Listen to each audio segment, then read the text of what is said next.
Selamat malam pemirsa, berjumpa lagi dalam acara Buletin Syarat hari ini. Sebuah sajian berita online dari media online syarat.co. Buletin Syarat hari ini didukung oleh Bank Pembangunan Daerah DIY. Inilah berita yang akan kami sampaikan. Keruh dan bau, air sungai tercemar diduga akibat limbah pabrik tahu. Pengunjung dibatasi, pemerintah uji coba pembukaan wisata pantai mulai hari ini. Berisiko tinggi terpapar COVID-19, tenaga kebersihan jalani rapid test. Inilah berita selengkapnya bersama saya, Putria Nurfatika.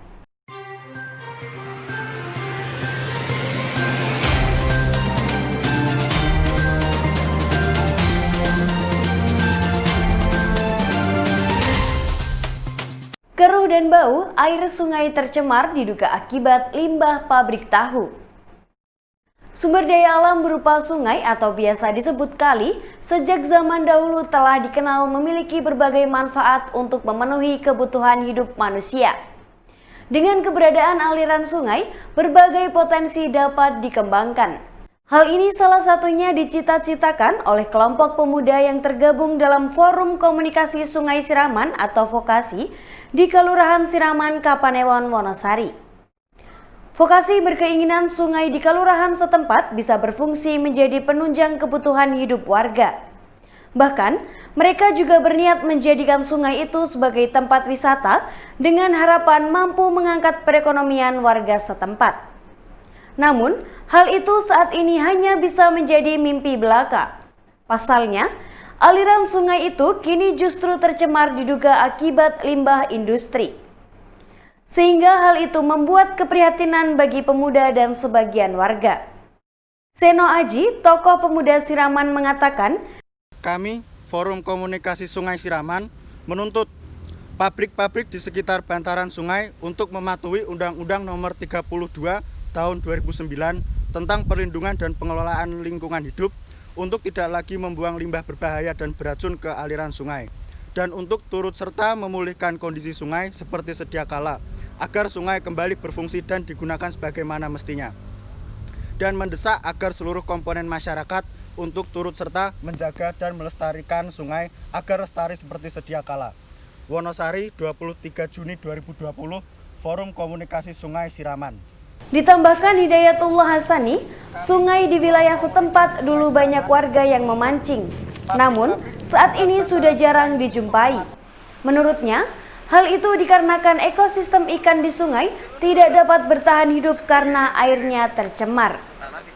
Sebagian pemuda setempat menduga bahwa belasan pabrik tahu di Kelurahan Kepek dan Siraman membuang limbah industri ke sungai tanpa melalui instalasi pengolahan air limbah atau IPAL yang benar. Dampaknya, air sungai di wilayah Siraman lambat laun menjadi tercemar. Pengunjung dibatasi, pemerintah uji coba pembukaan wisata pantai mulai hari ini. Pemerintah Kabupaten Gunung Kidul melakukan uji coba pembukaan destinasi wisata pantai mulai hari ini, Rabu 24 Juni sampai dengan 30 Juni 2020. Dua destinasi wisata pantai yaitu Baron dan Kukup di Kelurahan Kemadang, Kapanewon, Tanjung Sari dijajal dibuka untuk umum. Panewu Tanjung Sari, Rahmadian Wijayanto mengatakan bahwa uji coba pembukaan destinasi pantai akan dimulai pukul 8 hingga 17 waktu Indonesia Barat dengan membuka pos TPR utama Pantai Baron dan pos TPR JJLS.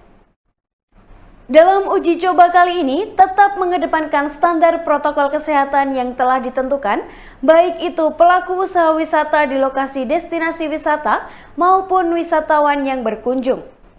Mereka bakal dilakukan pemeriksaan suhu tubuh, wajib memakai masker, cuci tangan, dan face mask.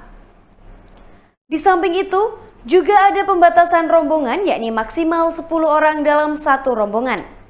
Pimpinan rombongan sebagai penanggung jawab akan dicatat identitas diri dan nomor teleponnya oleh petugas. Dalam uji coba kali ini, petugas dari Dinas Pariwisata juga melibatkan berbagai unsur seperti Satgas Gugus Tugas Kapanewon Tanjung Sari yang terdiri dari petugas Puskesmas Tanjung Sari, Posmil, Polsek, Sarsat Linmas, Tagana, dan FPBR Kelurahan Kemadang. Menutup pembicaraannya, Rahmadian berharap agar uji coba kali ini bisa berjalan sukses dan tidak ditemukan kasus penularan baru terkait COVID-19.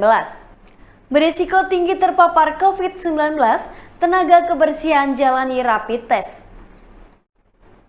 Tenaga kebersihan Dinas Lingkungan Hidup atau DLH menjalani rapid test di Komplek Kantor Unit Pelayanan Terpadu atau UPT DLH Gunung Kidul pada Rabu 24 Juni 2020.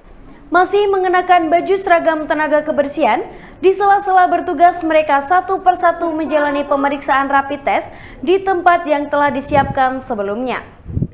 Kepala Bidang Pengendalian Pencemaran dan Pengembangan Kapasitas Dinas Lingkungan Hidup Gunung Kidul, Eko Suharsono Prihantoro menuturkan, pihaknya sengaja melakukan rapid test sebagai pemeriksaan awal dan mengetahui apakah para petugas ada indikasi terpapar COVID-19 atau tidak. Dalam melakukan pemeriksaan tersebut, pihaknya bekerja sama dengan Dinas Kesehatan Gunung Kidul. Pemeriksaan rencananya dilakukan kepada sebanyak 170 nama dari seluruh pegawai yang ada di UPT setempat. Namun, menurutnya tidak semuanya ikut serta dalam rapid test tersebut, karena ada beberapa petugas sudah pernah ikut kegiatan serupa. Eko menambahkan, selain melakukan rapid test untuk menjaga stamina secara berkala, pihaknya juga membagikan multivitamin kepada para petugas. Saat bertugas, juga dibekali alat pelindung diri atau APD, alat berupa masker, face shield, dan sarung tangan. Demikian buletin Sorot hari ini, sampai jumpa pada buletin Sorot selanjutnya. Terima kasih kepada Bank Pembangunan Daerah DIY. Saya Putri Nur Fatika pamit undur diri, terima kasih dan sampai jumpa.